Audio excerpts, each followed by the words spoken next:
What's up again, everybody? We're back taking a deep dive look at the X-Men Forever set and affiliated team packs. And this time we're looking at overrated at launch cards. With me, I have the nefarious. I don't know. Can't use the word nefarious. Why can't we use nefarious? I don't know, because nefarious, that's Patrick's thing, right? Oh, is that a thing? I don't know. Does he have like copyright on it? Yeah, I think so. Oh, okay. Well, I guess we can't use that. No.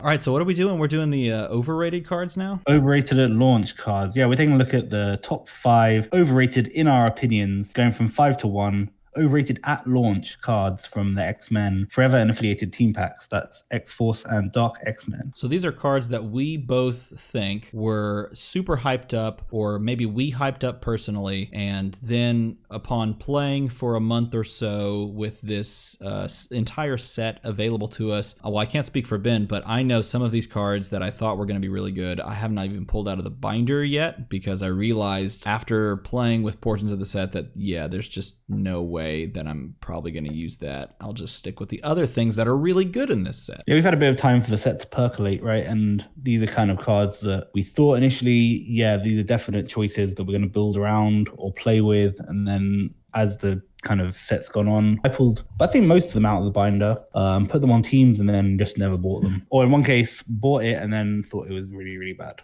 All right, I will start us off since you started us off last time. And my number 5 is a basic action card that I remember seeing people post about and seeing, like looking it back up on. It was an old card that had been reprinted. People were like, "Oh, this card's really good and it's coming back. Be aware, here it comes." And that's Teamwork.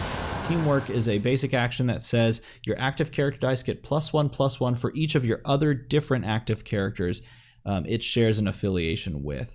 And I don't know, personally, I thought to myself, oh yeah, this is going to be great. It's basically just a better version of Team Up, right? And then I sat down and I played it, realized it didn't buff sidekicks because obviously sidekicks aren't affiliated. I thought to myself, well, I guess this is fine, but it definitely doesn't have the same impact that something like Team Up does because of that fact that it doesn't do anything to your sidekicks and it just sort of just relies upon you fielding a bunch of like characters, which sometimes just doesn't happen. And so that's why this is my number 5 most overrated card in the set. Yeah, it's kind of interesting how the game's developed, right? Because this was one of the big hitters in AVX as kind of like a backup win condition. And even though we've got more cards to pair up with affiliations, I don't know, the game has evolved and team ups kind of spoiled us with how it kind of works.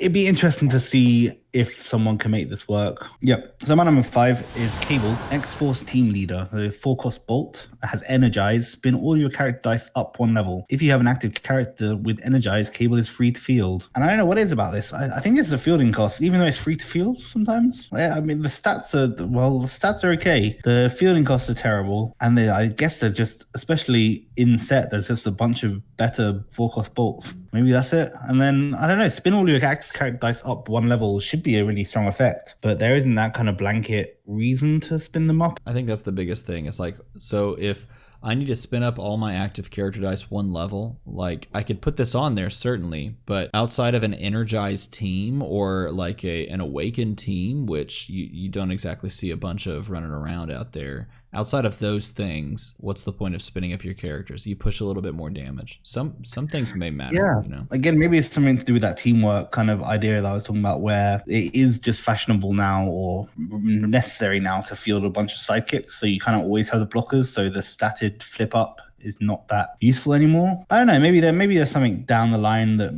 requires a big field spin up. That might be cool. But yeah, I was kind of disappointed by this card. My number 4 is Forge Intuitive Genius. It's a 3-cost bolt character, X-Men affiliated. It's got Energize as well. Funny that we have some Energized characters on this list. I don't know what that says about the keyword, or if it just says these cards we expected more out of. I don't know. But this one has Energize. Action dice cost you 2 less to purchase. And I played a little bit with this, And I found myself oftentimes just buying the other things that were on my team, or just buying the action outright. And I kind of had a feeling this might be the case when we first talked about this, me and Ross, when we talked about it. But the idea of just buying a 4-drop action, basic action or something like that was just too alluring for me to see past the fact that I had to pay 3 on top of the whatever I'm going to pay to use this effect. It's kind of one of those things that if you really want benefit from it, you're going to have to trigger this several times and actually spend the energy to purchase those actions multiple times before you actually see sort of a return on investment. And because of that, I often found my choices leading me away from this card when I was actually purchasing things when it was on my team.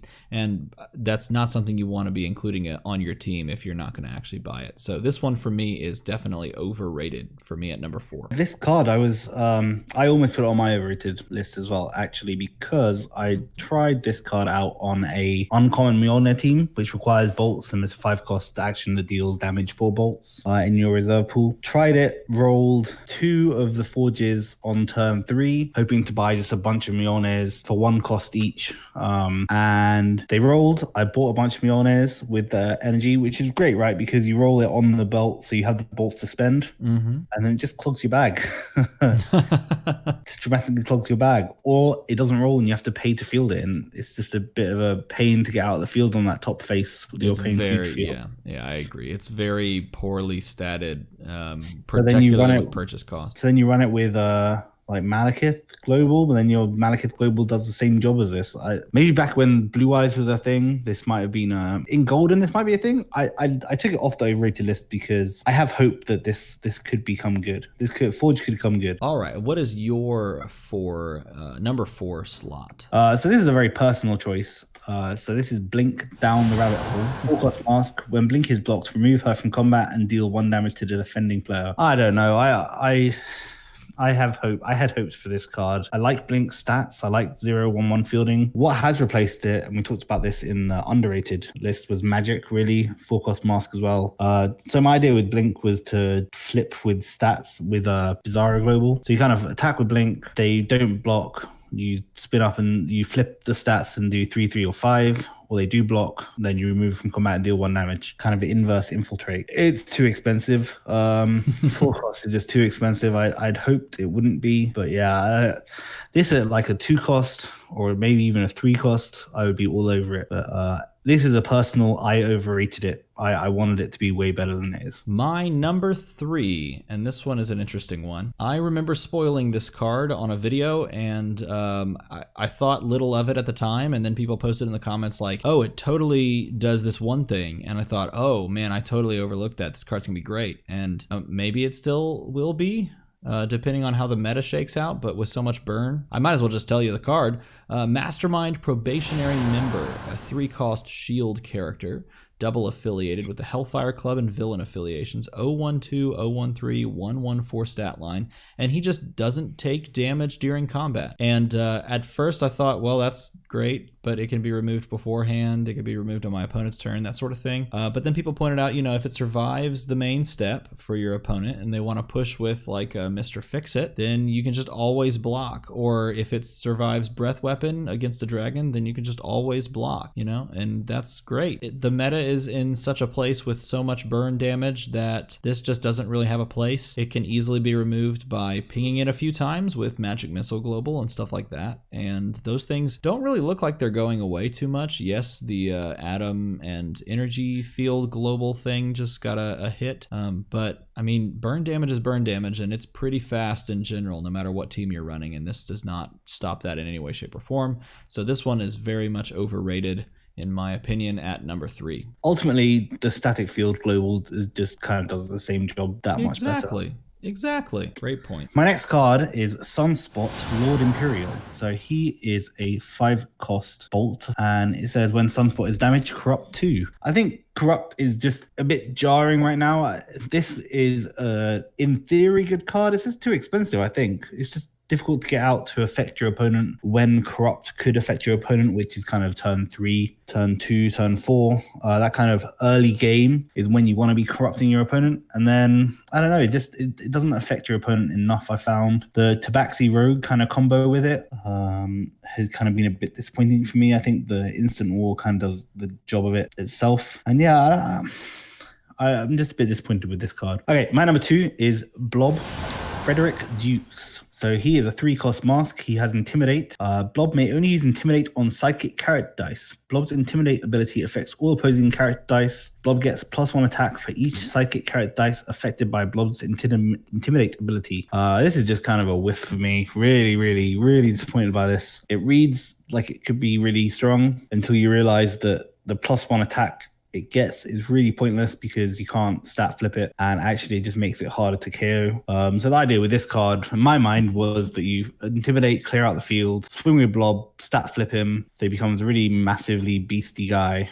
And then you deal a bunch of damage and then do it next turn. But it makes it really hard to cycle him, actually. The +1 attack becomes +1 defense when you stat flip him. So if you get rid of a couple of sidekicks, he's now easily kept in the field for a turn, and then you have to wait till next turn and then attack with him next turn. I don't know. I'd hoped for a really strong 3-cost shield, because I think the shield team in general has been missing that since Uncommon Name Rito was rotated out, and this just wasn't it for me. My number 2 is also the Blob, but it's not this Blob, it's the other Blob, which is hilarious because both Blobs in this set, of which there are only 2, feel overrated to us. This one I remember also talking about. It's a 4-cost variant. It says Big Talkin' Costumed Clown, and it says while Blob is active, your opponent may not purchase or field character dice with a printed purchase cost of 2. That's super, super, super good if we're in the Yanti kind of like they want to just kill you with 2 drops, because there were 2 drops on that team. And it still has some utility. There's still utility sort of aspects to it. There's a lot of 2 drops around that still do this thing. So why is it the second most overrated card in the set for me? Well, I think just because of the fact that you're buying this and then fielding it most likely after they've bought the few 2 drops that they need to win the game. And if there are a few more 2 drops that they need to win the game, then they can just like blank this for a moment, pick up a couple more 2 drops that they need to win the game, and then win the game. Whereas you invested the 4 to try and slam this down on turn. What best you can do is turn 3, slam it down there, and just kind of cross your fingers that they didn't already buy those 2 things, because your turn 1 4-cost purchase of Blob is now sort of moot. And I'd feel as though this hates on a very specific thing, and you just can't get it out quickly enough because your opponent can just buy those 2 drops turn 1 and turn 2. So this for me is also a whiff. I kind of wanted it to be really, really powerful, but it's one of those things where they just buy the stuff first and then they're content. The meta's just shifted away from the thing it stocked really well, and to run it relies on your opponent bringing something, and I never like relying on your opponent bringing something.